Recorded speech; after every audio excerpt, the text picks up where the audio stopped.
Tonight, you're going to learn how the way you were raised still shapes how you feel about money today. Not just how you spend it, not just how you save it, but how you carry it in your body. How your chest tightens when you check your bank account. How you feel afraid to spend or ashamed to want more. You'll hear stories that explain why your brain goes quiet when bills are due, why your stomach drops when you owe money, why you freeze at the idea of budgeting, and why you might feel stuck even when you're doing everything right. You'll learn where those reactions come from, how they started in small moments when you were little, like hearing your parents argue about money, or being told no at the grocery store, or getting the cheap shoes and pretending you didn't care. This story will help you trace those early feelings back to their source. Not to blame anyone, not to stay stuck in the past, but to finally understand what's been running in the background of your financial life, and to gently start rewriting it. Over the next 2 hours, we'll move through 3 big phases of your financial story. First, the fog the early years when money was confusing or scary or just not talked about. Then, the wake up the season, when you started to realize you were repeating patterns you didn't choose. And finally, the redesign, the slow, quiet rebuilding of safety and peace. You'll hear about piggy banks that disappeared, grocery lists that taught fear, first paychecks that brought shame, and the soft rituals that brought it all back into balance. You'll hear emotional truths, research-backed insights, and stories that help you feel less alone. By the end of this story, you will understand your relationship with money in a whole new way. You will see why you avoid certain decisions, why you panic when plans change, why you chase or hoard or overspend or numb out. And you'll start to see that none of it is because you're lazy or broken. It's because your nervous system is still carrying old stories. The point of this story is not to teach you how to budget. It's not to give you tips or tricks. It's to help you fall asleep while finally feeling seen. To hear things you've always felt but never had the words for. To rest with the truth that you are not bad with money. You are just healing. So if you've ever felt guilty for buying something small, if you've ever cried after spending money on yourself, if you've ever stayed in a job or a friendship or a city because money felt like a wall, if you've ever thought I should be further along by now, this story is for you. And if you stay till the end, you'll have something you may not have felt in a long time: clarity. A soft map of where your money beliefs came from. A quiet way forward. A way to move through your finances without shame, without panic, without pretending. This story isn't about becoming rich in the way the world talks about it. It's about feeling rich enough to choose, rich enough to breathe, rich enough to rest without fear. So, what exactly will you get by staying? You'll hear how childhood teaches us to feel safe or unsafe with money. You'll understand why emotions like guilt, scarcity, or confusion still show up in adult money moments. You'll learn about something called financial imprinting and why budgeting often fails without emotional repair. You'll discover what a nervous system-friendly approach to money looks like. And most of all, you'll learn that you're not alone, that there's a reason for all of it, and that it can gently change. Because when you trace your patterns back to the beginning, you stop seeing yourself as irresponsible. You start seeing yourself as someone who learned to cope, someone who adapted, someone who tried their best with what they were given, and someone who is now allowed to want more. There's a scene we'll explore later tonight. It's about a girl and a plastic piggy bank, and what it meant when that piggy bank went missing. We'll talk about why that moment mattered more than anyone thought, and how it shaped the way she treats saving today. There's also a boy who never asked for birthday gifts. Not because he didn't want anything, but because asking felt dangerous. We'll talk about how that shaped his beliefs about debt and desire. And there's an adulter version of you, maybe who still feels weird around money conversations, who still over-explains or avoids or makes jokes to cover up fear. That part will be in here too, carefully, lovingly, not to fix you, just to hold the truth alongside you. This story matters because money is not just math, it's meaning, it's memory, it's how we learned what's okay to want and what's not. And if we never go back and look, we never stop carrying those old rules, even when we outgrow them. So let's look gently together while you rest. As this story unfolds, you don't have to take notes. You don't have to agree with everything. You don't even have to stay awake. Just let it wash over you. Let the words meet you where you are, and let sleep carry you if it comes. There is no rush. There is no pressure. There is only one truth we're following tonight. That your relationship with money is not about discipline or drive. It's about how safe you feel to exist. to spend, to stay, to choose, and maybe to stop surviving. You've done so much to get here. You've carried so much silently. Now let this story carry you. It starts with a memory, a child, a couch, and a blanket fort that felt like a bank. But what happened inside that fort? And what was quietly stolen long before the money ever was? She was 5 when she learned what money felt like. Not in her hands, not from coins or bills, but in the air. In the way her parents' voices changed when they talked at night. In the way the house would fall quiet when rent was due. In the silence that felt heavier than words. There was a corner in the living room where the couch met the wall. That was her favorite place to hide. She would drag the blanket from her bed and toss it over to chairs, building her own small world. Inside it, she was safe. Inside it, she was in control. She would tuck her stuffed animals close and whisper made-up stories. She would line up crayons like soldiers, and every so often, she would listen through the fabric for footsteps. That's when she learned how safety doesn't always mean silence, and how silence doesn't always feel safe. She didn't know the word for it back then, but she was building something she needed. Not a castle, not a hideout, but a space where she could finally breathe. A place where nothing could be taken from her. A place where she didn't have to be worried. What she didn't know then was that this small act building, a blanket fort, was her first definition of being rich. Not having a lot, just having enough. Enough time, enough calm, enough space to feel like everything might be okay. Later, when she got older, she would think back to that corner and realize she wasn't pretending to be rich, she was pretending to feel safe. And in her mind, those two things had always been the same. She grew up in a house where money came and went like weather. Some days it felt sunny, most days it didn't. And because the grown-ups didn't explain much, she learned to watch for signs instead. Grocery bags with fewer items, Dad getting home later than usual, the electric bill stuck to the fridge a little too long. She didn't feel poor, she felt unsure. She didn't know how to name the feeling, but her body started to recognize the patterns. The way the room felt different when bills piled up. The way adults spoke softer when money was tight. The way tension showed up in people's shoulders long before it showed up in their words. As a child, she didn't need to understand the numbers. She just knew how it felt, and that feeling stayed. Long after she left home, long after she started making her own money, long after she was technically okay, sometimes she'd wonder why a random grocery trip made her stomach tighten, or why she felt guilty buying a small treat for herself. She wondered why she still felt like she had to earn every breath of rest. Why she panicked when her bank account dipped, even though rent was already paid. It was because her body remembered what her mind tried to forget. It remembered being that child in the blanket fort, hoping the quiet outside meant things were fine. It remembered learning to feel safe only when she was in control, only when she was hidden, only when no one needed anything from her. And so now, as an adult, she built new forts. A color-coded budget, a grocery list with no extras, a spreadsheet that made her feel like she had power. But still, she couldn't shake the fear. The feeling that if she stopped being careful for even a moment, it would all fall apart. This wasn't about the money itself. It was about what money had always meant. To her, money meant safety. Money meant quiet. Money meant no one would raise their voice. No one would ask her to grow up too fast. No one would take what little she had and leave her with less. The Consumer Financial Protection Bureau says that financial stress doesn't begin in adulthood. It begins in childhood. In the stories we absorb, in the silences we sit through, in the rules we aren't told but feel anyway. Children who grow up around financial instability often carry those feelings into adulthood, even if their actual situation changes. They develop what psychologists call financial hypervigilance. That means always being on guard, always scanning for danger, always afraid the other shoe will drop. And sometimes, the other shoe doesn't drop. But the fear still lives in the body. It shows up in small ways. Saying no to dinner with friends because it feels irresponsible.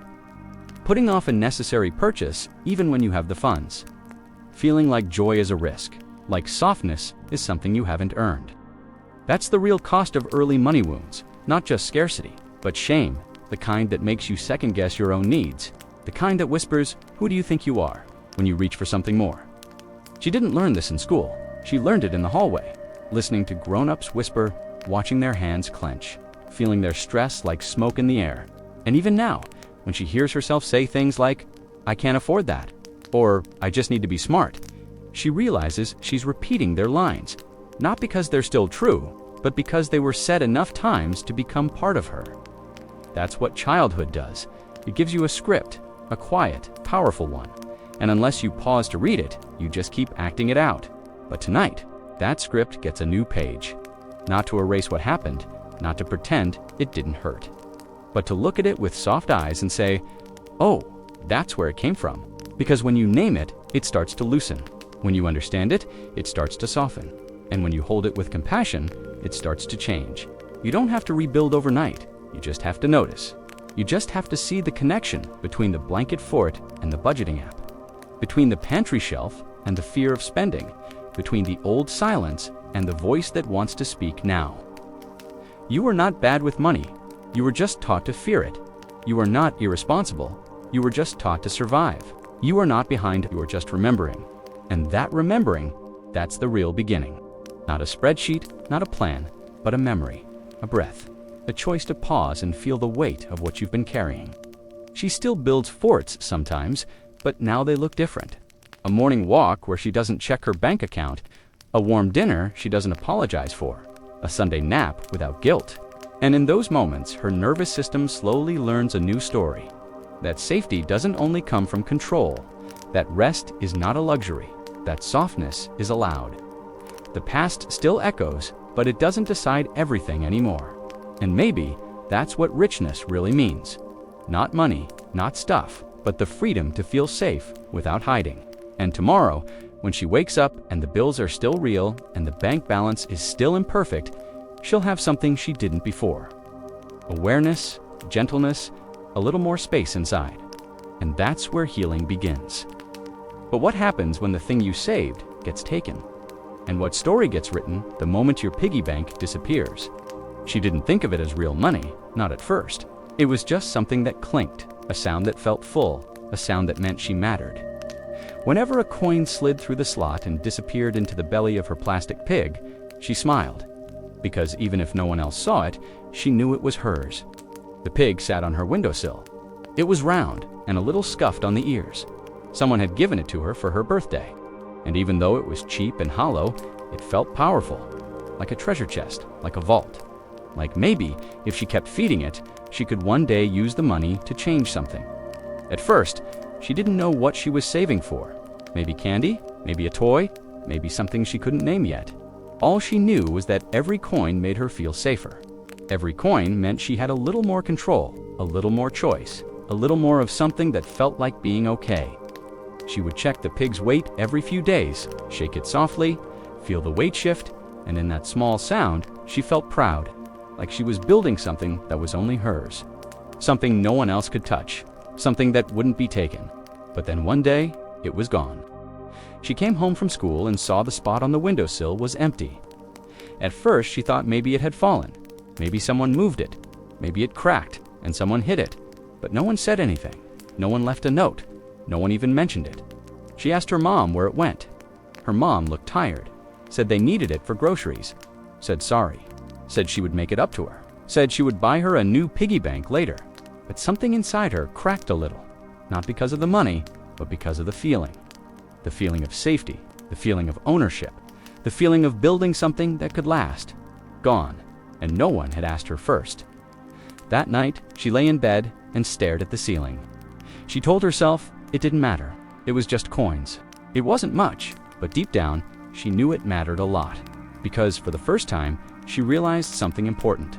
Even what's yours can be taken when things get hard. That belief stayed. She carried it like a quiet backpack, and it showed up later in places no one else could see. Like when she got her first paycheck and spent it immediately. Like when she started saving and then panicked and spent it all. Like when she told herself she'd start over next month, but never did. It wasn't about discipline. It was about fear. Fear that saving was pointless. Fear that what she built would disappear. Fear that she couldn't hold on to anything for long. In psychology, they call this an early imprint, a moment that gets stored so deep in your nervous system, it starts writing the rules of your adult life. And no matter how many apps you download or spreadsheets you make, those rules still whisper behind the scenes. Hers said, don't trust saving. Hers said, if you don't spend it, someone else will. Hers said, don't get attached. And so she didn't. She learned to enjoy money in the moment, because holding on to it felt dangerous. She bought things she didn't need, because waiting made her nervous. She kept her balance low, because having more only meant she had more to lose. To other people, she looked impulsive. To herself, she looked broken. But she wasn't broken. She was protecting herself from the feeling she had when the piggy bank disappeared. That moment taught her a rule: saving is not safe. And until she questioned it, she couldn't change it. The Consumer Financial Protection Bureau found that adults who had early money trauma often develop what they call disordered saving patterns. This includes both oversaving and undersaving. For some, it looks like hoarding money and never spending. For others, it looks like never saving at all. Either way, the root is the same. Fear, not laziness, not irresponsibility, just fear that what you save will vanish. Fear that control is a lie. Fear that peace is not permanent. She started to notice this pattern years later, when she tried to build an emergency fund. Each time she put money aside, she would feel anxious. Each time she checked her balance, her chest would tighten. It felt like waiting for something bad to happen, like holding her breath until the money was gone again. Sometimes she would spend it on purpose, just to get it over with, just to stop the fear, and afterward, she would feel guilty. But the guilt was better than the anxiety. That's how deep the story ran. And no budgeting app was going to fix it. Not until she named it, not until she looked back and said, "Oh, that's where this comes from." The piggy bank wasn't just a memory, it was a blueprint. It shaped how she saw money, trust, and loss. It shaped her core belief that saving leads to sadness. And even though her adult mind said that wasn't true, her body still acted like it was. So she started small, not with numbers, but with safety. She didn't set big savings goals. She didn't pressure herself to change overnight. She started by saying out loud, "I'm afraid to save." That honesty opened something up, because now she wasn't hiding it. Now she could see the scared little girl who lost her coins. Now she could ask what she really needed. And the answer wasn't more money, it was reassurance. A sense that this time no one would take it away. A sense that this time she was in charge, so she made a new container. Not a piggy bank, not an app, just a folder on her phone called Safe Place. She put pictures in it, screenshots of her balance when it was growing, notes to herself saying, "You are safe," photos of her smiling after saying no to something she didn't need, and every time she saved even a few dollars, she'd take a screenshot. Not to track progress, but to remind herself, this is mine, and no one is taking it. It wasn't perfect. Some days she still slipped. Some days she still felt afraid. But the fear got smaller, and the safety grew stronger. And over time, she stopped thinking of saving as a threat. She started seeing it as care, as love, as a gift to her future self. One she wasn't afraid to give anymore, because she was finally giving herself something the piggy bank never had: consent, trust, control. And those are the things that truly make us feel rich. Not just having money, but feeling like we can keep it. Feeling like we can protect it. Feeling like we don't have to lose ourselves to get it. So, if you've ever struggled to save, if you've ever felt like it all disappears anyway, if you've ever wondered why saving feels scary even when it makes sense, it might not be about the money. It might be about the memory. And it might be time to rewrite it. Because the story doesn't end with the piggy bank disappearing, that's just where the story starts to change. But what happens when you grow up learning hand-me-downs are the only option? And how does that shape what you think you deserve? He didn't notice it at first. At that age, you don't think about clothes as status, you just wear them. But one day at school, someone pointed at his shirt and said, "Didn't your cousin wear that last year?" He smiled and shrugged. But inside, something cracked, something small, something that would keep growing. That shirt was one of many hand-me-downs, passed down with good intentions, folded neatly, saved carefully, given with love. But love wasn't what he felt when he wore them. What he felt was a quiet kind of shrinking, a feeling like he was always borrowing, always catching up, always one season behind. There was a sweater with a name tag he couldn't peel off, shoes with initials written on the tongue, jeans with knees already soft from someone else's crawling, and while his parents reminded him to say thank you, what he really wanted was something new. Not because he was greedy, but because he wanted to feel worthy of something that hadn't already been used.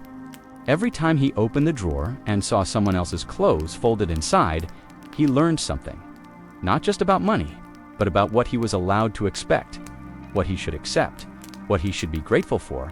He learned not to want too loudly. He learned to be low maintenance, and that lesson followed him into friendships, where he paid for dinner but never asked to be treated, into jobs where he worked late but never asked for a raise, into relationships where he gave and gave but struggled to receive, because early on he'd learned this: what you're given is what you get. And asking for more means being ungrateful. Hand-me-downs didn't just shape his wardrobe, they shaped his self-worth. And even now, as an adult, that old story still whispered. It whispered when he picked the cheapest option, even when he didn't have to. It whispered when he ignored what he really wanted and said, "This will do." It whispered when he felt guilty buying anything brand new, because in his body, new meant selfish, and used meant good. Psychologists call this resource conditioning. It's when you're taught early on to lower your expectations, to accept scarcity not just as a reality, but as a personality. People who grow up this way often say things like, "I don't need much, I'm fine with less. I don't want to be a burden." But inside, they may carry a quiet ache, a longing to feel chosen, to have something picked just for them, to feel like they're allowed to want without being punished. When he started earning his own money, he promised himself he'd do things differently. He said he'd buy new clothes. He said he'd finally get the things he used to dream about. But when he walked into a store, he froze. The tags looked too clean, the shelves too neat, the lighting too bright. He walked out without buying anything. Not because he couldn't afford it, but because he didn't feel like he belonged there. And that's the thing no one tells you about childhood money wounds. They don't go away when you make more money. They hide in how you spend that money, in how you hold it, in how you move through the world with it. He didn't trust his own desires. He thought they were dangerous. He thought wanting too much would break something. That maybe, deep down, he wasn't the kind of person who deserved the good stuff. So he made a rule. If it was on sale, it was okay. If someone else picked it, it was okay. If it was free, it was okay. But if he chose it for himself, if it was new, if it was full price, that made his throat tighten, because it made him feel exposed, like he was stepping outside the role he was assigned. The role of the humble one, the selfless one, the one who doesn't need much. But he needed space, he needed warmth, he needed to be seen. And every time he ignored that, a little part of him disappeared. There was one day, though, that changed something. It was small, quiet, but it mattered. He saw a jacket, soft green, lined inside, his size, not on sale. He stood there for a long time. He ran his hand over the sleeve. He checked the tag again. He thought about his father's voice saying, "You don't need that." He thought about his mother's voice saying, "That's not practical." But he didn't walk away. He took a breath. And for the first time he said, "I want this." He didn't justify it. He didn't wait for permission. He didn't ask anyone else what they thought. He just bought it. And when he walked outside, wearing something he chose, something that was only his, he felt taller. Not because of the jacket, but because of what it meant. It meant he was allowed to have something new. It meant he was allowed to choose something that hadn't already been picked over. It meant he was rewriting the story that said, "Be small." That jacket became a symbol. He wore it on important days. He wore it when he needed courage. He wore it when he felt tempted to shrink. And it reminded him, you're not a burden. You're not ungrateful. You're allowed to want. You're allowed to receive. And so he kept going. One small thing at a time. He stopped apologizing when he ordered what he really wanted at restaurants. He stopped explaining his purchases to people who never asked. He stopped treating his desires like they needed permission slips. And slowly, something shifted. He started to feel rich. Not because of his income, but because of his inward permission. He stopped measuring worth by price tags. He started measuring it by how true it felt. He started asking, does this feel like love to me? And if it did, he let himself receive it. That's what healing looks like sometimes. Not a big financial milestone, but a quiet moment in a store. A breath before saying yes. A new shirt that fits your body and your story. So if you grew up with hand-me-downs, if you were taught to be easy, undemanding, invisible, if you still feel nervous asking for things you really want, this chapter is yours. You are not asking for too much. You are learning how to ask at all. You are not being difficult. You are allowing yourself to be seen. And that is wealth too. But what happens when you finally get what you asked for, and it still doesn't feel like enough? What if the problem isn't the money, but the meaning underneath it? He stood in the kitchen with the brand new blender. It had 12 buttons, stainless steel blades, a smoothie mode. He had ordered it last week. It arrived in 2 days. And now it sat on the counter, unopened, still in its box, still taped shut. He had wanted this blender, he saved up for it. Compared reviews, told himself it would make mornings easier, healthier, happier. And yet, as he looked at it, he felt nothing. No excitement, no joy, no sense of, I did it. Just silence.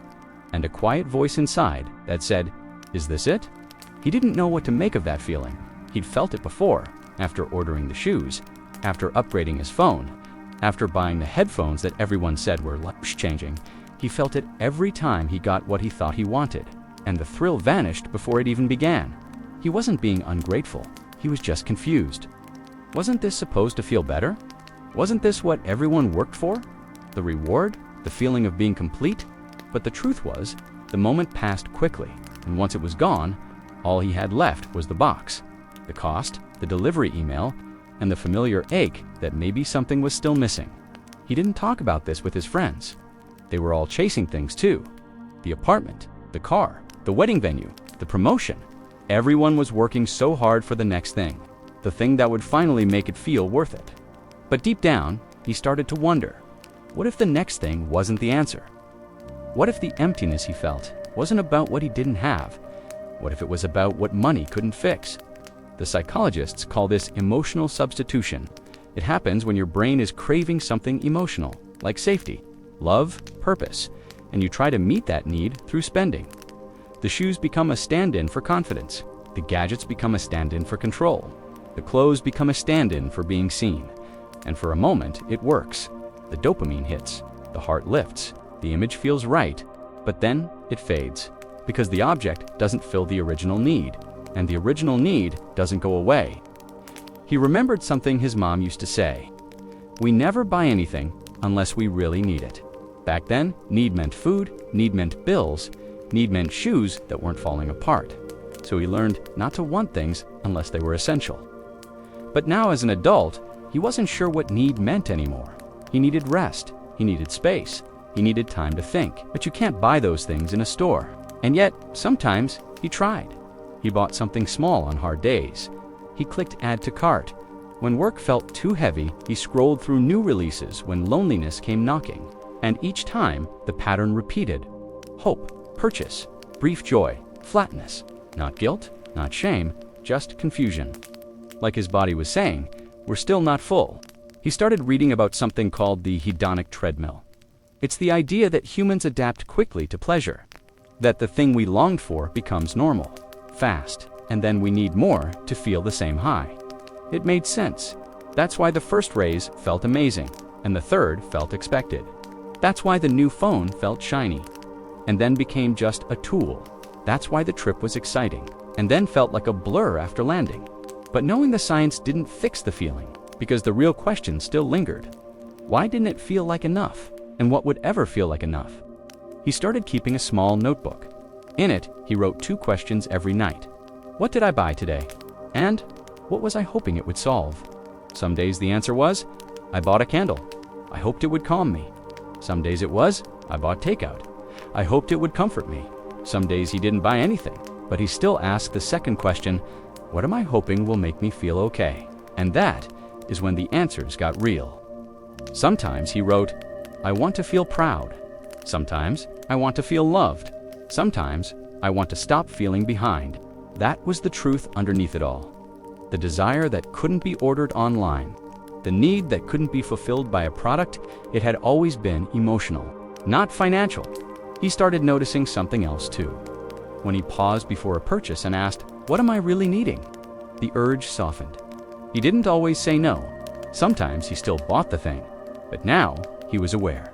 Now he wasn't chasing a feeling blindly.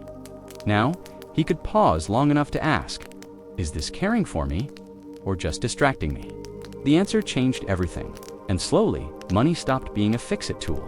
It started becoming a mirror, reflecting what he truly felt. not what the world told him to feel. He didn't stop buying things, but now he bought them with softness. With thought, with kindness toward his past, he bought the blender. And then took a walk, not because the blender would change his life, but because he knew what he was really needing was nourishment. He just didn't know how to give that to himself yet. That was what this chapter was about. Not the item, not the price, not the budget, but the unmet need. The quiet hope that a thing would fill a feeling, and the even quieter truth that it wouldn't, and that's okay. That doesn't mean you're weak. It means you're waking up to yourself, to your needs, to the parts of you that were never taught how to be met without money, but are learning. So next time you want something, pause and ask, what feeling do I want this to give me? You might still buy it, you might not, but now you're aware. And awareness is wealth too, because it means you're no longer asleep in your own story, you're walking through it. Noticing, healing, rewriting, and maybe, just maybe, you're starting to feel rich in a new way. But what if you never had money role models growing up? And what if no one ever showed you how to handle it without fear? What happens when money becomes the thing no one explains? He used to sit at the dinner table, chewing slowly, wondering if anyone else felt it. The quiet weight, the missing sound. Not of arguments, not of yelling, but of something else entirely. The absence of words. The way no one ever talked about money. It wasn't forbidden, it just wasn't there. Like a shadow that walked around the house but never had a name. Bills came in the mail, his parents signed papers. There were sighs at night. There were moments when the fridge was a little emptier, but no one ever said why. So he learned to guess. He learned to read the room. The mood, the way his dad pinched the bridge of his nose, the way his mom looked at receipts, the way their voices lowered when talking in the hallway. He didn't know what was happening, but he knew something was. And because no one explained, his imagination filled the blanks. Sometimes he thought they were broke. Sometimes he thought they were mad at each other. Sometimes he thought it was his fault, because he asked for something too expensive last week. And that's the tricky thing about financial silence. It doesn't protect kids. It just leaves them alone with their thoughts. He didn't have a money role model. No one showed him how to budget. No one explained credit. No one talked about rent or taxes or saving for the future. He just watched adults stress and assumed money was something that made people scared. He grew up thinking money was like magic. It appeared sometimes, it disappeared other times. It made people sigh and smile and snap, but no one ever told him why. So he started copying what he saw. And what he saw was hiding, avoiding, pretending, and feeling ashamed when things got hard. That became his script. So when he grew up and got his first paycheck, he didn't know what to do with it. He bought things, he paid a few bills, he ignored the rest. He thought budgeting was something only organized people did. He thought savings were for people who had more. And when debt started creeping in, he didn't ask for help, because asking for help meant admitting he didn't know. And growing up, not knowing always felt like weakness. So he smiled and nodded, and Googled things at 2 a.m. when no one was watching. But even then, the advice felt cold. It used words he didn't understand. It assumed he had parents who taught him. It assumed he had a plan, but he didn't. All he had was silence, silence, and shame. And shame is a heavy thing to carry alone, especially when everyone else seems to have it figured out. He didn't want to admit he was lost, so he made things up. He told friends he was working on investing.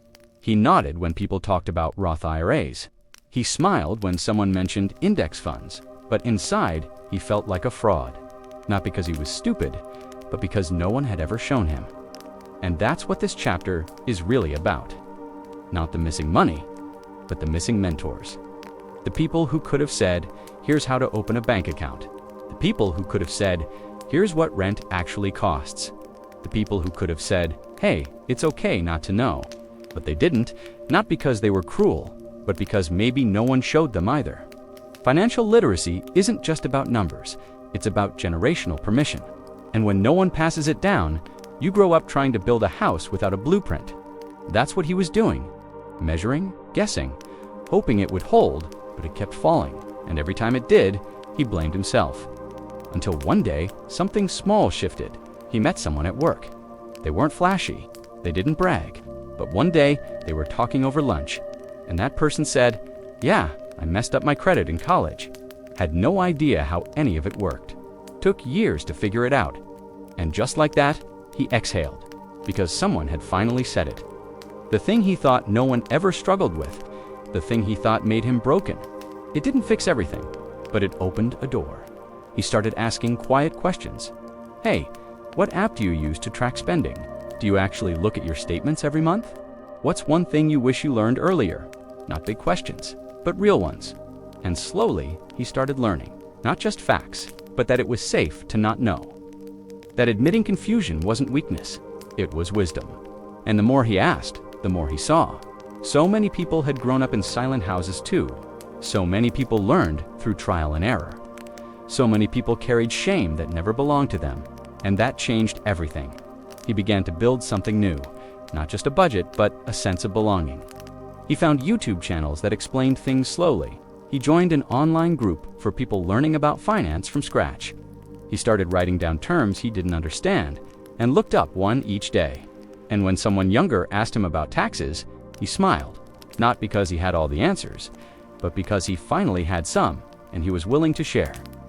That's how the silence ends, not with a TED Talk, not with a seminar, but with one gentle voice saying, "I didn't know either." So, if you grew up without money role models, if the silence taught you more than words ever did, if you feel late to the game, confused, ashamed, or overwhelmed, please hear this. You are not behind. You are not broken. You were simply never taught, and teaching yourself now is an act of power, an act of care, an act of rewriting the script. And one day, you may be the quiet teacher someone else needs. Not with perfect answers, but with presence, with patience, with the courage to say, "It's okay not to know." That is how the next chapter begins. Not just in your bank account, but in your voice. And it all starts with asking, but what happens when the people who did talk about money only talked about fear? And what do you do when every lesson you were taught came with warnings? Some families never talked about money at all, but others couldn't stop. The talk came in sharp tones, in warnings, in sighs heavy enough to bend the air. Money was always there, but only as a threat, a lesson, a ghost that followed every decision. She remembered the first time she heard the phrase, "We can't afford that." It was over cereal, a box of the kind with cartoons on it. She had pointed at it in the store because her friend at school said it was her favorite. Her mother looked down and said it plainly. Not mean, not loud, just tired. "We can't afford that." And that was that. No conversation, no explanation, just a rule, a limit, an invisible wall she wasn't allowed to question. That wall got bigger over time. Every request came with a lecture. Every wish came with a warning. Money doesn't grow on trees. You think life is easy? Do you want us to end up homeless? These weren't just phrases. They were spells. They shaped how she saw the world. She learned that money was fragile, that joy was irresponsible, that asking for something nice meant risking disaster.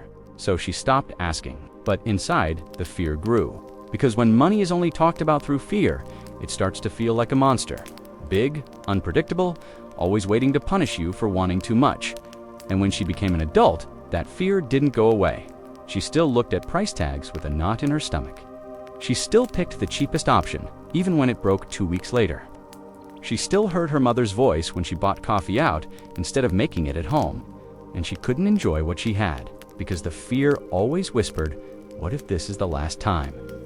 It didn't matter how much she made. Fear doesn't count numbers. It counts threats. It counts the stories you were told as a kid, about eviction, about debt, about how one wrong move could ruin everything. That fear shaped her choices. She said no to trips, even when she could afford them. She felt sick paying for car repairs. She apologized when she bought herself a new coat. And she couldn't shake the feeling that one day it would all come crashing down. Because money wasn't safety to her. It was pressure.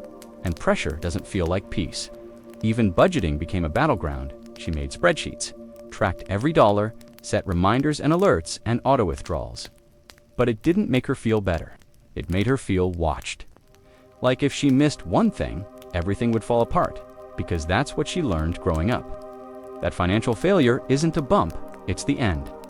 And so every mistake felt like falling off a cliff, and every success felt like it might disappear. She didn't trust herself because she'd been taught that money is serious, that it's dangerous, that it needs to be feared to be respected. But respect built from fear isn't sustainable. It burns you out. It keeps your shoulders tight. It makes you jump when you check your balance. And that's no way to live. She wanted to rewrite that. Not overnight, but gently, softly, with questions. One night, she wrote a few things down in her journal. They weren't budgeting tips, they were fears. I'm afraid I'll never have enough. I'm afraid people will think I'm selfish if I buy something nice. I'm afraid I'm doing this all wrong. And she looked at them, she breathed. She whispered, "That's okay," because those fears made sense. They were taught, they were inherited. They were spoken by adults who were scared too. Adults who had grown up through recessions. Adults who carried their own invisible scars. Adults who wanted to protect their kids, but only knew how to do that with control. She forgave them, quietly. And then she wrote new things. I am allowed to feel calm when I spend money. I am safe, even if I make a financial mistake. My worth is not tied to my balance. At first, it felt fake, like pretending. But little by little, the words started to soften her nervous system. She paid a bill and said, that was care. She bought dinner and said, that was nourishment. She gave a gift and said, that was love. She started to see money not as a weapon, but as a resource.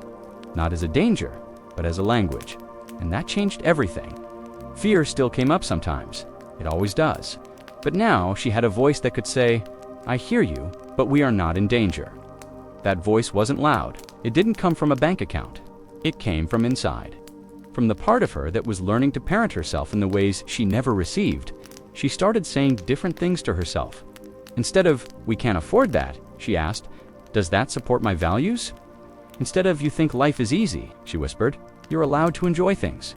Instead of, do you want us to end up homeless, she breathed, we are safe in this moment. And those phrases became anchors. They calmed the part of her that still expected the worst, and they opened the door for something new. Hope, trust, softness.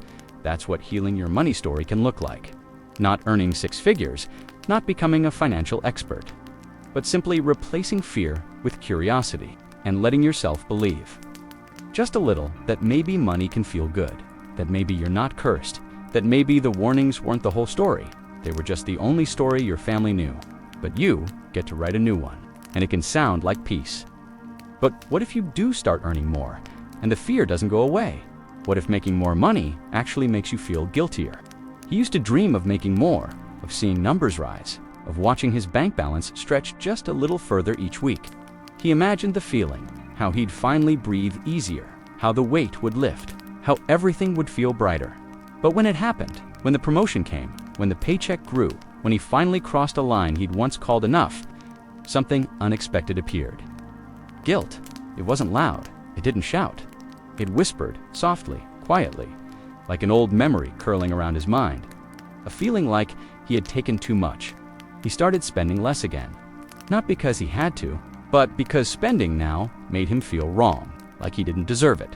Like success meant he was becoming someone else, someone his past self might not recognize, someone his family might not accept. And that scared him more than being broke ever had.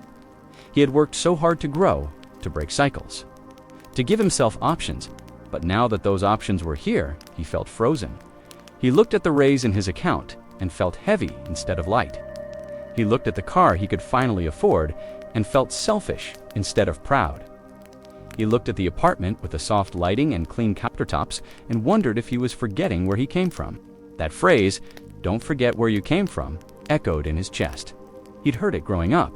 He'd heard it when someone moved to a nicer neighborhood, when someone bought something expensive, when someone got out. It wasn't meant to be cruel. It was meant to keep people close, to keep values close, to keep home from becoming a stranger. But the truth was, he had never planned to leave anyone behind. He just wanted breathing room. And yet, now that he had it, he felt like he wasn't allowed to enjoy it, because the people he loved still didn't have it, because he couldn't bring everyone with him, because a part of him believed that rising meant rejecting. And rejection was the one thing he feared more than failure. So he started playing small again, saying no to things he could say yes to, downplaying his success, avoiding conversations about work, and inside, he felt the tension. The quiet war between his past and his present, between survival and success, between loyalty and growth. It was confusing and painful and very, very real.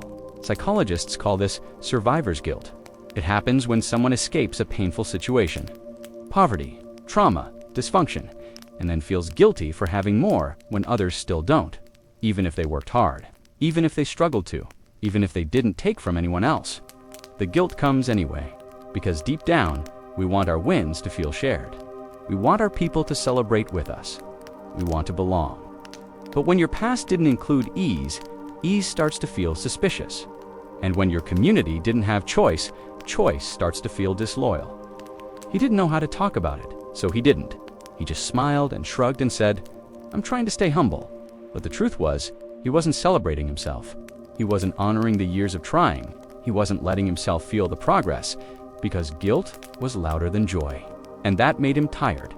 He started journaling again. Only one sentence a day. What do I feel guilty for today? The answers surprised him. I feel guilty for ordering delivery. I feel guilty for upgrading my laptop. I feel guilty for feeling proud. That last one made him pause. Why should pride feel wrong? And then he remembered. As a kid, when someone showed off, they were judged.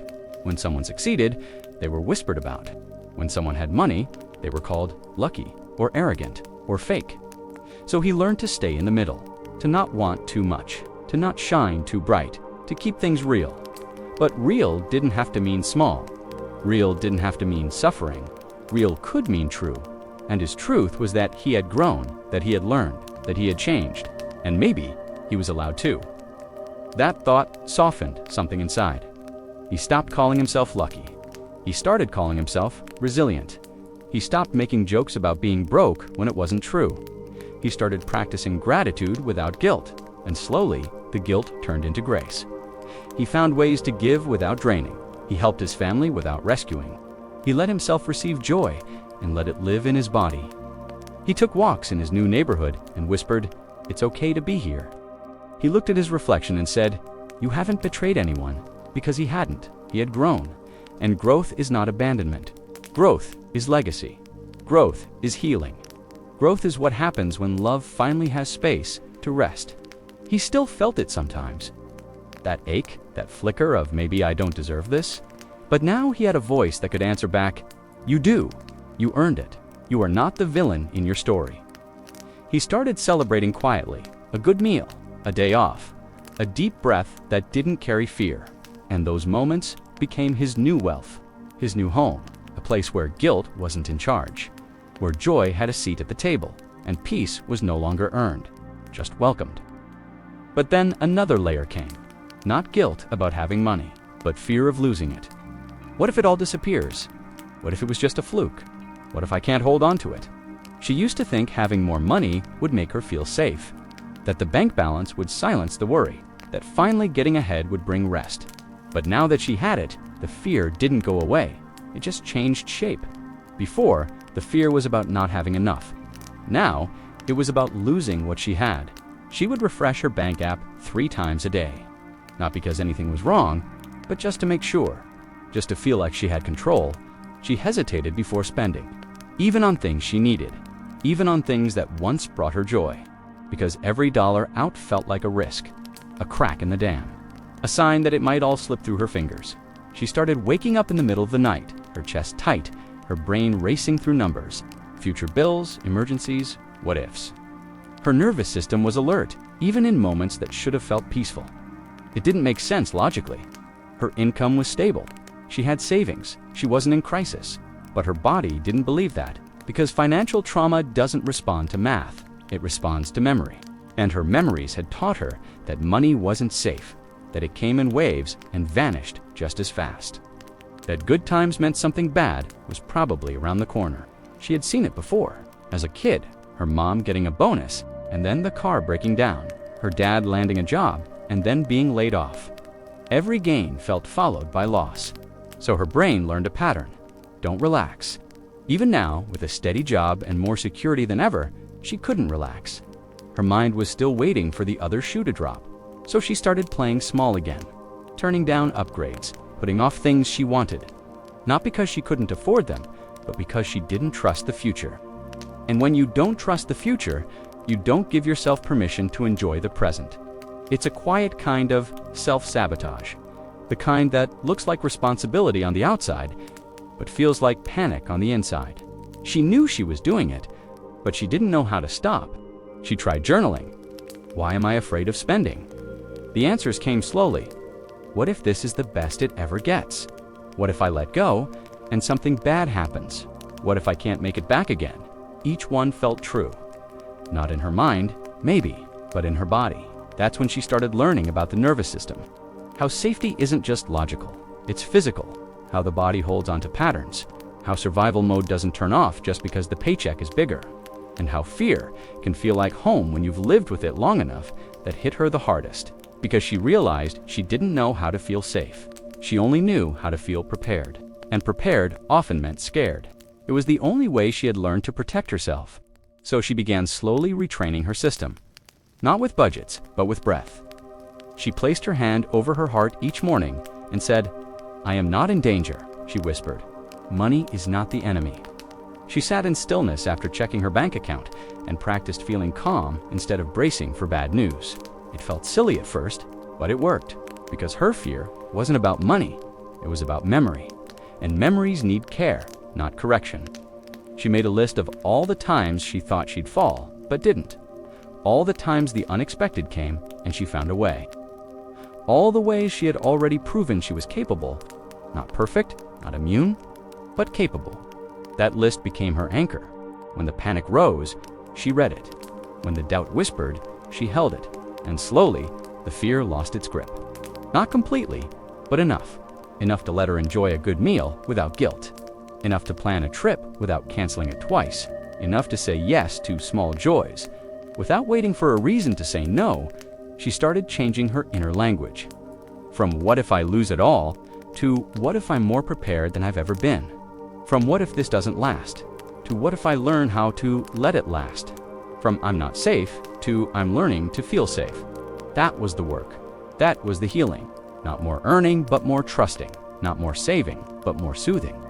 She still had goals, still tracked things, still cared, but now her care was rooted in love, not fear. And love lets you rest. Even while building, even while learning, even while growing. She started visualizing her money like a tree. Not a windfall, not a lottery win, but a tree with roots, steady, slow, expanding little by little. A tree doesn't panic when the wind blows. It bends, it breathes, and it keeps growing. So did she. And every time she felt the fear return, she asked, what part of me still needs to feel safe? Because now she knew that's all fear ever was. A part of her trying to protect her, just a little girl inside, saying, please don't let it go. And now she could hold that part gently, whisper, we're not where we were, and remind her that safety isn't about control. It's about trust, and trust can be built. Even if you never had it growing up, even if you still flinch when money moves, even if you still double-check just to be sure, you are allowed to feel safe. Even now, even with more, even while letting go. But what happens when someone sees that you have more and suddenly expects you to take care of everything? How do you deal with pressure from family when you're the one who got out? It happens slowly. At first, it was just a little help. A phone bill here, groceries there. Then came the rent, then the doctor's visit, then the quiet look in someone's eyes that said, you can, so you should. She didn't mind. Not at first. She was proud to help, proud to give back, proud to be someone her family could count on. She knew what they'd been through. The sacrifices, the hard years, the way her mom always found a way to feed everyone, the way her dad worked 2 jobs, the way her older sister gave up her dreams so the little ones could have theirs. So when the money started coming in, the job, the raise, the side gig, she saw it as a blessing. She wanted to share it, and she did, until sharing became expected, until her yes became automatic, until her own needs started sitting quietly at the back of the line. That's when the weight started creeping in. Not just financial weight, but emotionally. The kind that makes your chest feel tight, even when your account is fine.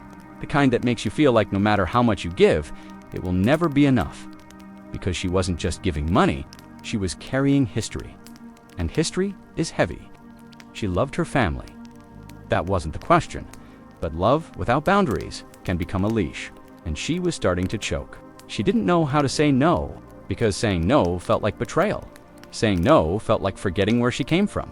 Saying no felt like she was choosing herself over everyone else. And that made her feel like a bad person, even though she wasn't.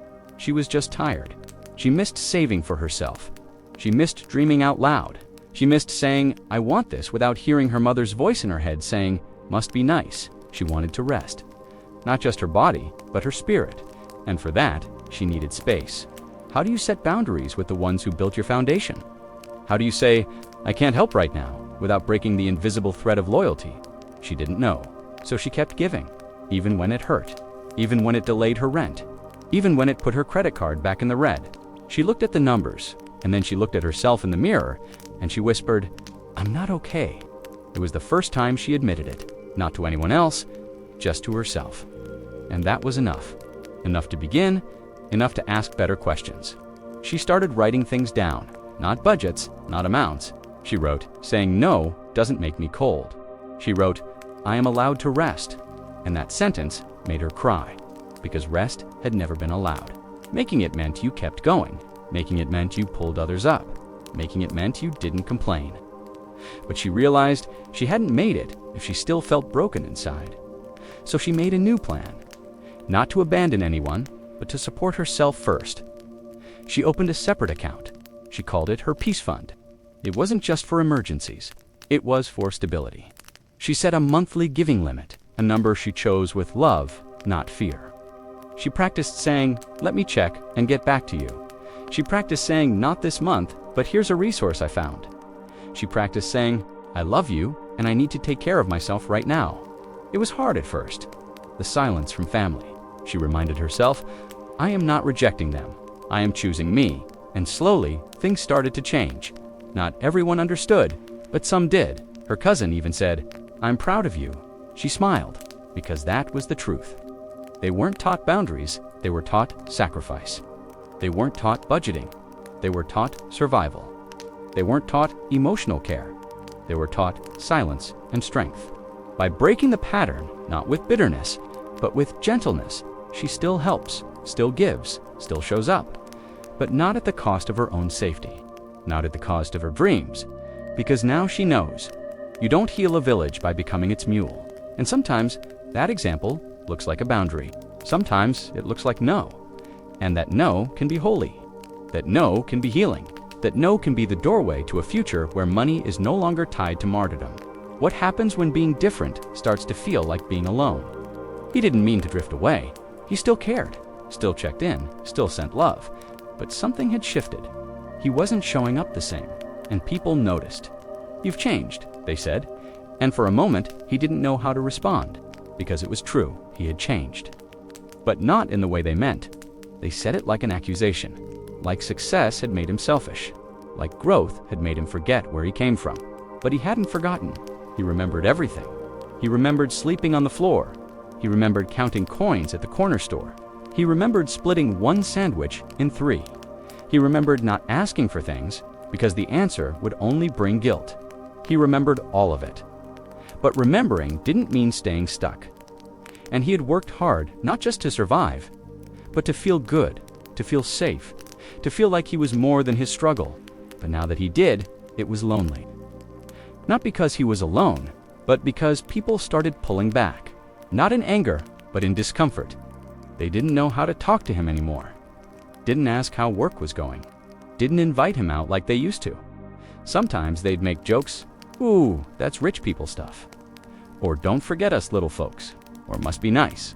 And they laughed when they said it. But he felt the sting behind the words, and it made him question everything. Should he hide his progress? Should he pretend things were harder than they were? Should he go back to the way things used to be, just to feel close again? That question lived in his chest like a weight. Because deep down, he didn't want distance. He wanted connection. He wanted to be understood. He wanted to bring his people with him, not leave them behind. But he couldn't ungrow. He couldn't unlearn. He couldn't unsee the life he was building. So he started making himself smaller again, downplaying wins, softening his voice, saying things like, I'm just lucky. When he knew it was discipline and pain and effort and tears, he made himself invisible in his own life. And that hurt too, because he had earned this chapter, and now he felt like a stranger inside it. He was stuck between 2 identities, the one they remembered and the one he was becoming. And he didn't know how to bring those two parts together, so he sat with it. He lit a candle one night and asked, "Who am I trying to be safe for?" And the answer surprised him. His younger self, the version of him that still wanted to belong, the boy who learned that attention was dangerous. The boy who thought shining meant standing alone. He closed his eyes and placed a hand on his chest. He whispered, "You're not alone anymore," and something inside him softened. He realized that feeling safe might sometimes mean being misunderstood. That honoring his growth might mean grieving who he used to be. Not because he was better now, but because he was different. And different is allowed. He wrote a letter to the people he missed. He didn't send it, just wrote it. It said, "I love you, I've changed, and that doesn't mean I've left you," he cried when he wrote that line. Because love and change don't cancel each other out. They can live side by side, but only if there's room. So he made space. He started saying the truth out loud. "I'm proud of myself. I've worked for this. I miss you. I'm still me." Sometimes it landed well, sometimes it didn't. But he stayed soft because he knew their discomfort wasn't about him. It was about their own pain, their own longing, their own wish to grow. He held that with care, but he didn't shrink to fix it. Not anymore. He learned that healing doesn't always look like reconciliation. Sometimes it looks like releasing expectations. Sometimes it looks like sitting with silence. Sometimes it looks like walking into a new room without needing permission. He kept walking, and slowly, new people came. People who clapped for him. People who asked questions, not out of envy, but curiosity. People who didn't need him to choose between love and success. And he let them in. Not to replace the old, but to remind himself what acceptance can feel like. It felt like air, like light, like something his nervous system had never known, but always longed for. He kept growing, kept learning, kept remembering. And on quiet nights, he still missed the ones who couldn't come with him. But now, he whispered to the stars, "I didn't leave, I just arrived." And that arrival, that sacred place of being seen and safe, became his new home. But what happens when you start trusting yourself, and that trust brings clarity? That maybe you've been carrying beliefs that were never really yours. Beliefs about money, about identity, about love. She was sitting at her kitchen table. The window was cracked just enough to let in the breeze. Not about bills or plans or the next thing on her list, but about something much quieter. A question that had been circling in her mind like a paper airplane. Little voices inside her head that didn't sound like her. Don't be wasteful. Rich people are greedy. Work hard or you don't deserve it. These weren't just thoughts, they were rules, invisible rules that had shaped how she saw the world. Like wallpaper in a childhood room, quiet, unquestioned, until now. So she grabbed a notebook and began writing. Not about what she believed, but about what she had inherited. She wrote, "My mom believed that buying nice things meant you were asking for judgment. My dad believed money only came through suffering. My teacher once said success would make people jealous, so be humble and quiet." She realized most of her beliefs were reactions to fear, to survival, to other people's wounds. And now she was ready to choose differently. Not because they were bad people, not because they were wrong, but because she was allowed to grow. So she asked herself a new question. What do I want to believe about money? Now, she didn't need to know all the answers, she just needed to start. So she wrote new sentences, soft ones that made her shoulders drop, ones that made her feel like maybe she could breathe easier. I believe I'm allowed to want more without being less grateful. I believe saving can feel like safety, not fear. I believe I don't have to repeat the past to honor it. She underlined that last one. She remembered how her aunt used to say, "We don't waste money on silly things." But now she was asking herself, what if joy isn't silly? What if lighting a candle, buying fresh flowers, or taking a day off wasn't wasteful? What if it was wise? What if it was healing? The ones who whispered their beliefs into her bones without even knowing it. She didn't blame them, they were just trying to stay afloat. And in their world, fear kept you alive. But she didn't want to just survive. She wanted to feel safe, safe enough to rest, from clarity, from trust in herself. She closed her eyes and took a deep breath, and with her hand over her heart, she said, "I release what isn't mine. I am still loved, even if I believe differently." She let those words wash over her like warm water, and for the first time in a long time, She didn't feel at war with herself. She felt home. Not because everything was perfect, but because she had come back to her own voice, a voice not shaped by shame. That night, she slept with the window open, and in her dreams, there were no numbers chasing her, only wind and light, and the quiet knowing that she didn't have to carry old stories anymore. But when the morning came, she wondered, how do I live out these new beliefs in a world that still runs on the old ones? How do I make peace with money, not just in my journal, but in real life? The room was quiet. She sat on the edge of her bed, holding her phone. Her banking app was open. Her thumb hovered above the balance, and her stomach tightened. It wasn't even about the number anymore. It was about what the number meant. Would it be enough? Would she feel peace? Would it trigger the spiral again? That heavy chest feeling, that shaky breath, that voice that says, "You messed up again." She hadn't expected this part. She thought that once she made more money, things would get easier. But even with the raise, even with the savings, even with the budget spreadsheet neatly color-coded and clear, her body still panicked. And she didn't know why until she learned something simple and life-changing. The body remembers, even when your bank account changes, even when your circumstances improve, even when your income doubles. If your nervous system still thinks you're in danger, it reacts like it. Because to your body, money isn't just math, it's memory. Memory of nights you went without. Memory of seeing someone cry over a bill. Memory of overhearing the word eviction. Memory of food stamps, bounced checks, disconnected lights. So when you open that app now, even if things look okay, your body might not feel safe, and that isn't your fault, it's biology. She learned that the nervous system isn't logical, it's protective.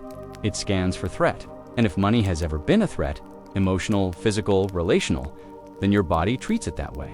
So it tightens, it shuts down, it dissociates, it avoids, or it overcorrects. That was her pattern. She didn't just want clarity, she wanted control. Because control felt like safety, but it was exhausting, she realized. The solution wasn't just more knowledge, it was more regulation. Not in a scary way, but in a soft, kind, body-first way. So she started trying something new. Before she opened her budgeting app, she'd place her hand on her chest and breathe. 3 slow breaths, in through her nose, out through her mouth. Just enough to let her body know, you're not in trouble. Then she'd open it, still nervous but less frozen. She'd say out loud, I'm allowed to look without shame. And little by little, her shoulders stopped tensing, her jaw softened. Her breath stayed steady. That was progress. And then she brought this softness into other places, into how she checked prices, how she paid bills, how she planned for the month, how she talked to herself after a big purchase, because money was no longer the enemy, it was information. And information didn't need to be punished, it just needed to be received and understood. She changed her budget from a strict list of rules into a kindness calendar. She renamed her categories. Groceries became nourishment. Rent became my safe place. Subscriptions became things that make me smile. Suddenly, her numbers felt human, not just math, but meaning. She stopped labeling things as wasteful or bad. She asked, does this feel aligned with the life I want to build? If yes, she smiled. If no, she noted it and moved on without shame. She started using small rituals, lighting a candle when checking her finances, playing soft music while reviewing expenses, taking breaks and drinking water when emotions felt high. These weren't silly extras, they were healing signals to her nervous system to remind her, we're safe now. And the more she practiced, the more her body believed it. Money stopped feeling like fire. It started feeling like air, still powerful, but breathable. She also gave her body grace when old patterns returned, when she impulse bought, when she avoided checking the balance, when she froze at the ATM, heart racing. She didn't scold herself, she soothed herself by saying, that's an old response. I don't need it anymore. And that line became a daily blessing, a new mantra for her finances, for her peace, for her past. She was building a nervous system that could receive without panic, hold without guilt, spend without shame, save without fear. That was real wealth, because wealth isn't just what you have, it's how your body feels when you have it. Do you tense up or breathe deeper? Do you hide or stand tall? Do you shame yourself or thank yourself? She wanted the kind of wealth that didn't just change her bank account. She wanted the kind that changed her body, that let her rest and rise and regulate. And for the first time in her life, that didn't feel impossible. It felt like a slow walk toward something new, one breath, one budget, one nervous system, win at a time. But what happens when you finally start feeling safe? And now, you want to start dreaming again? What does it look like to imagine a life beyond survival? To build goals not from guilt, but from joy? There was a quiet shift the day she stopped asking what she should want and started asking what actually made her feel at peace. For most of her life, goals had been handed to her by the world. Graduate by this age, earn this much, buy that thing, smile like you're proud. But deep down, none of those goals felt like hers. They were like someone else's coat, too big in the shoulders, too heavy at the seams. She wore them anyway, because she thought that's what success looked like. But every time she reached a milestone, it didn't soothe her. It just made her wonder if she was already falling behind on the next one. There was no rest in it, only running. So one Sunday afternoon, when the light was soft and the air was still, she decided to stop running. She brewed a cup of tea and sat on her bed, notebook in hand, with no plan and no pressure, just curiosity. She wrote a question across the top of the page in big, slow letters. What kind of life would feel gentle to wake up in? She paused. Not what life would impress others. Not what life would make her parents proud, but what life would feel like: softness in her chest, lightness in her belly, safety in her bones. She closed her eyes and listened. The answers didn't rush in like they used to. There was no urgency. Just small ideas, like pebbles rolling toward her feet. A home with sunlight in the kitchen. A budget that lets her buy raspberries just because she loves them. Enough savings to cover rent and still breathe, a weekend with no guilt for resting. These weren't the kind of goals people put on vision boards with glitter and glue, but they were real, and they were hers. She kept writing. A future where she could help without harming herself. A plan that made room for joy, not just survival. Clarity without punishment. Security without shame. This wasn't the kind of money talk she grew up hearing, but it was the conversation she needed now. She realized something strange and wonderful. She didn't have to set goals to escape her life. She could set goals to fall deeper in love with it. So she asked a new question. If my nervous system was in charge of my budget, what would it want me to do? The answers came quickly. Make space for rest, make room for mistakes, choose plans that feel safe, not just smart, and most of all, give yourself permission to change your mind. She smiled as she wrote that last one, because she'd spent years believing that if she changed her mind, she was weak. Now, she saw it differently. Changing your mind is just another way of listening. Listening to your body, to your peace, to your real life. That night, she made her first soft goals list. They weren't ranked or coded, they were scribbled gently on the back of a receipt. Save $200 in my quiet fund. Buy new sheets that feel good on my skin. Say no without explaining why. Forgive myself for not knowing sooner. She taped the list above her desk. Every morning, she read it like a prayer. Not a chant to push herself harder, but a whisper to keep coming home. Coming home to herself, and slowly her spending started to change. Not because she was stricter, but because she was safer. She wasn't chasing dopamine hits at the mall. She was checking in with her nervous system. She wasn't asking, can I afford this? She was asking, does this bring me closer to calm? And for the first time, money didn't feel like a test she was failing. It felt like a tool she was learning to use gently. She gave her savings accounts soft names. One was called Peace. One was called Little Someday. One was called Just in Case. But I'm okay. She tracked progress slowly, without judgment. Some weeks she added $10, other weeks, nothing. But every time she made a deposit, she whispered, I am building something soft and strong. Even her planner changed. She stopped writing pay credit card ASAP in red ink. Instead, she wrote, send a thank you to past me for handling the bills. Because that's what budgeting had become, not punishment, but partnership. A partnership between her past self, her present self, and her future self. And all three deserved kindness. She even made a vision board, but not the kind you see online, filled with yachts and six-figure dream homes. Her board had pictures of sunlight, open windows, fresh bread on a counter, a person smiling while reading a library book. It was a board of feelings, not things, because her new definition of wealth was simple. Wealth is feeling calm enough to dream without panic. She started journaling differently too. Every Sunday, she asked herself, what small money win am I proud of? Where did I show myself gentleness? What did I learn about what peace looks like for me? Some answers surprised her. I walked away from a flash sale. I told a friend I couldn't split the dinner check this week, and they understood. I chose a $4 coffee over a $9 one, and I still enjoyed it. Tiny choices, but they felt powerful. Because they weren't about restriction, they were about relationship. A relationship with her needs, her nervous system, her safety, and slowly, her goals grew. But not in size, in softness. She dreamed of a home where she could hear her thoughts, a job that didn't drain her to the core, a financial plan that didn't rely on adrenaline or perfection. She knew she wouldn't reach every goal right away, but now she had something better than speed. She had rhythm, a pace her body could handle, a vision her heart could hold, a plan she could trust, not because it was flawless, but because it was kind. And when she looked at her life now, she saw the beauty in its quiet parts. No one else might clap for these milestones, but she did, because she knew how far she'd come. From fear to softness, from pressure to peace, from goals that looked good to goals that felt good. And that was everything. Tomorrow, she'd learn how to keep walking that gentle path. $1, one boundary, one dream at a time. Because the richest life of all was the one where she could rest. Some mornings, she still woke up with a tight chest, unsure why. Even though she'd built softer goals and let go of the loud ones, her body sometimes whispered old stories. Stories that said, "You're still behind. You didn't do enough. You'll lose it all if you slow down." Those voices didn't shout anymore, but they still echoed.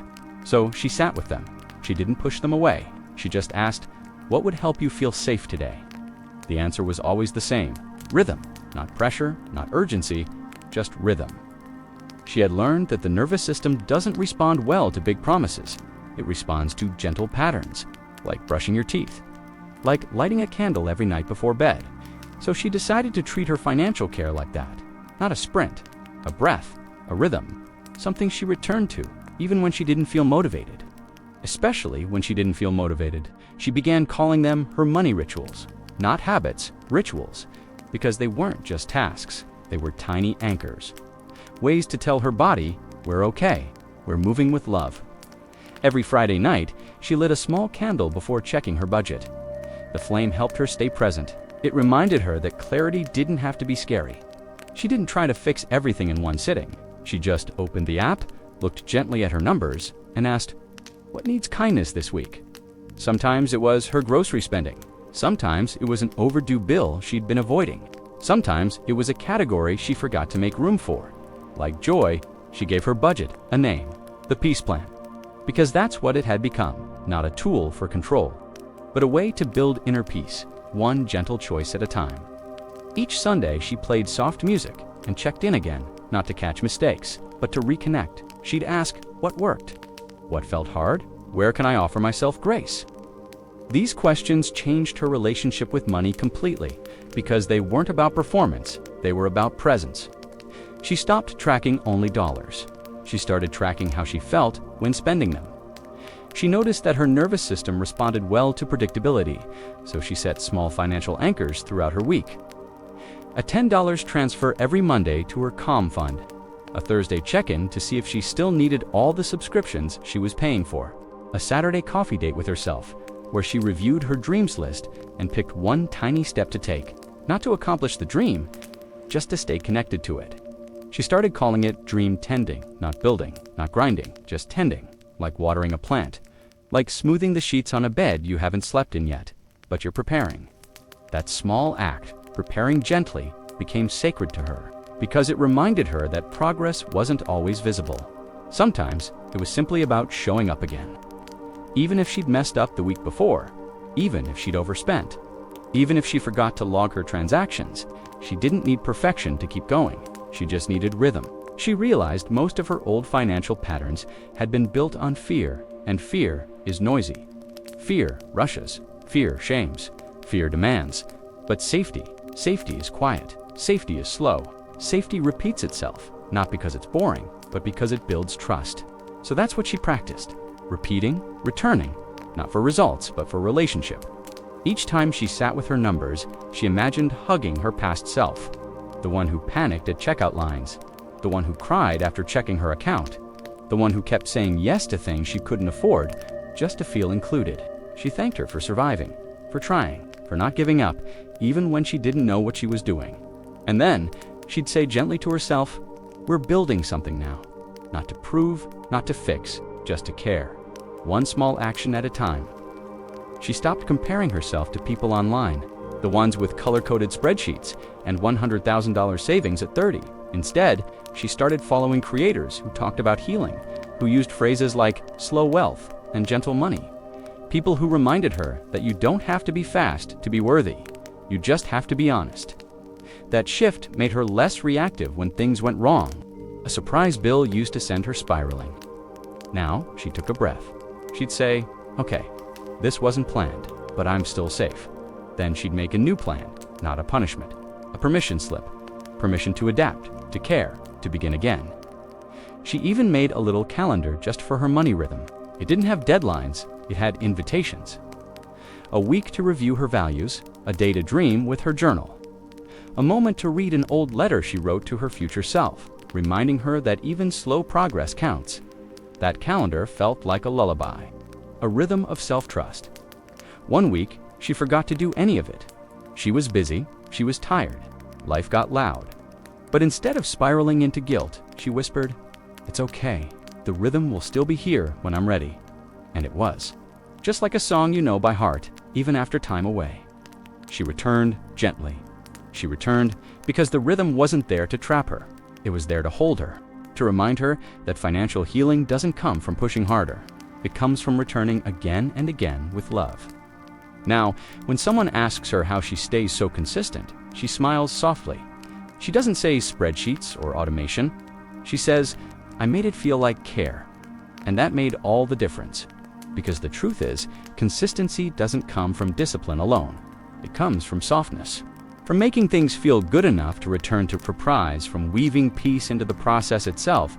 That's what she'd built. A rhythm her body could trust. A rhythm her heart could rest inside. And tomorrow, she'd wake up and tend to her dreams again. One step, one moment, one breath. She used to think feeling rich would arrive with a dollar amount, like a quiet click in the brain once her account balance reached the right number, or a deep breath that only came after all the debt was gone. But the number kept changing, and the breath never came. Until one ordinary Tuesday, she was making tea. The water boiled slowly. The scent of chamomile filled her small kitchen. The light through the window danced softly on the counter.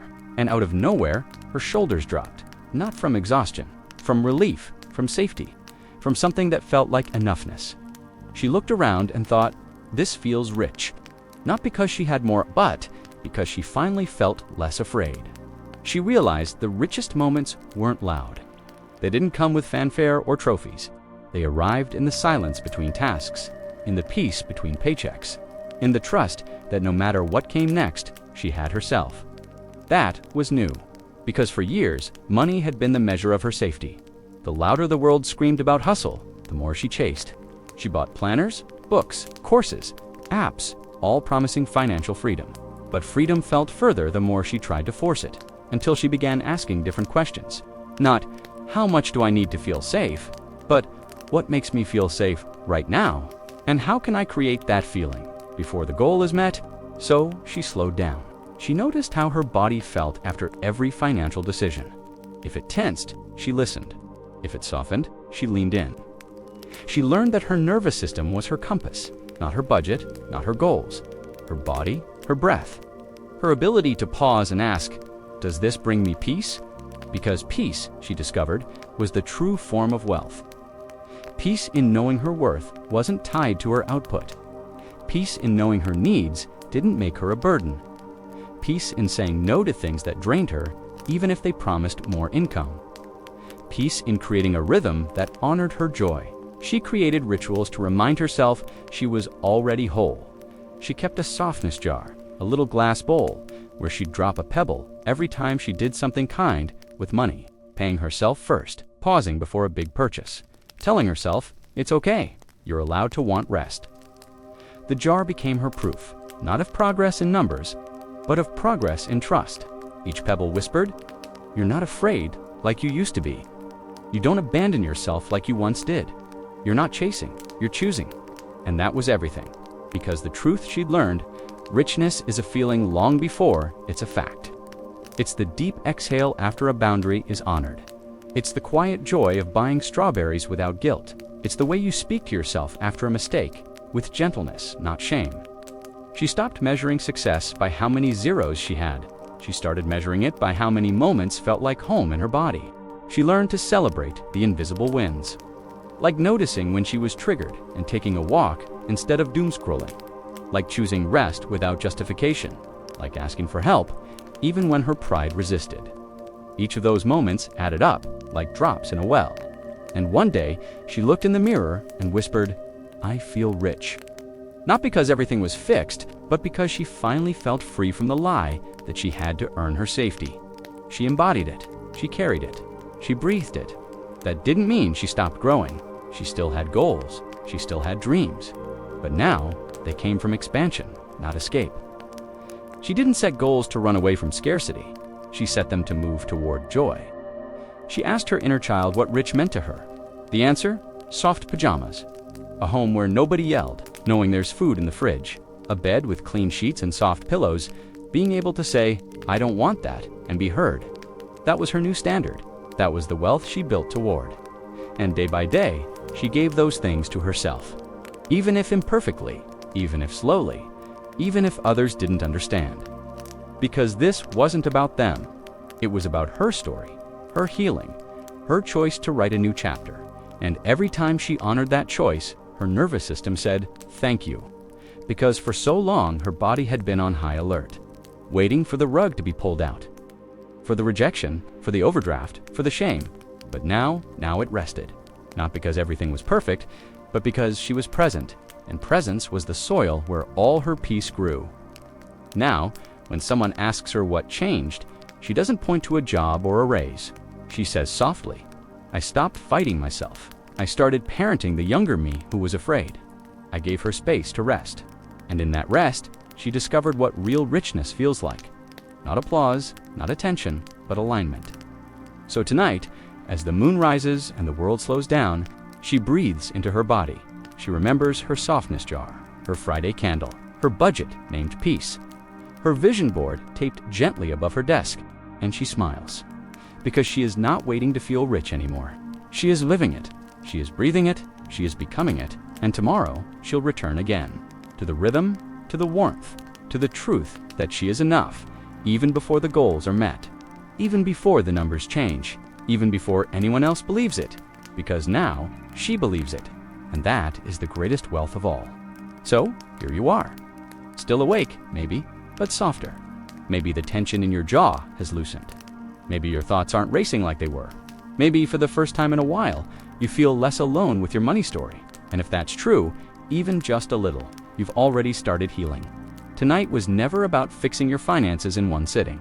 It wasn't about tracking every dollar or solving every problem. It was about remembering that money has always carried more than numbers. It carried your memories, your fears, your childhood, your sense of safety. And now, it can carry your compassion too. You've traveled through old stories that didn't begin with you. You've named the silent rules you inherited, without ever agreeing to them. You've seen how fear shaped your choices, and how guilt whispered lies when you tried to rise. And still, you kept going, even when you felt behind, even when your nervous system screamed, even when no one saw the effort it took just to try again. That makes you strong in a way no spreadsheet can measure. Some people grow up with money, others grow up with survival. You're doing the work of learning what wealth means for you, not just in the bank, but in your body, and that work is sacred. Because healing your relationship with money isn't selfish. It's generational repair. It's nervous system restoration. It's the path to peace that doesn't depend on how productive you were today. You don't have to wait to feel worthy. You don't have to prove you've earned rest. You can let go of the chase and come back to the quiet truth that's been here all along. You are enough. You are learning. You are allowed to build a new story. A slower one, a safer one. One where wealth isn't about escaping your life, but finally arriving in it. So maybe tonight, you fall asleep not with answers, but with a little more trust. Maybe your dreams hold a softness your days forgot. And maybe, just maybe, your future self is already proud of the way you're rewriting this chapter. No matter how far you think you have to go, you're already doing something brave. You're making space for clarity. You're letting go of shame. You're learning that money isn't just about math. It's about meaning and peace. Peace is what you're allowed to have now, not someday. So rest, not because everything's done, but because you are not a task to complete. You are a story worth telling, a life worth protecting, and a person worth loving, even when things feel messy, especially then. Tonight, maybe you can stop proving and simply rest, because you are still learning, still worthy. And tomorrow, your story with money will keep unfolding, and you, dear listener, are allowed to write it gently. If this story brought you even a little peace, come back tomorrow. We'll be here. softstories.com, hearts and sleepy truths. Every night, good night.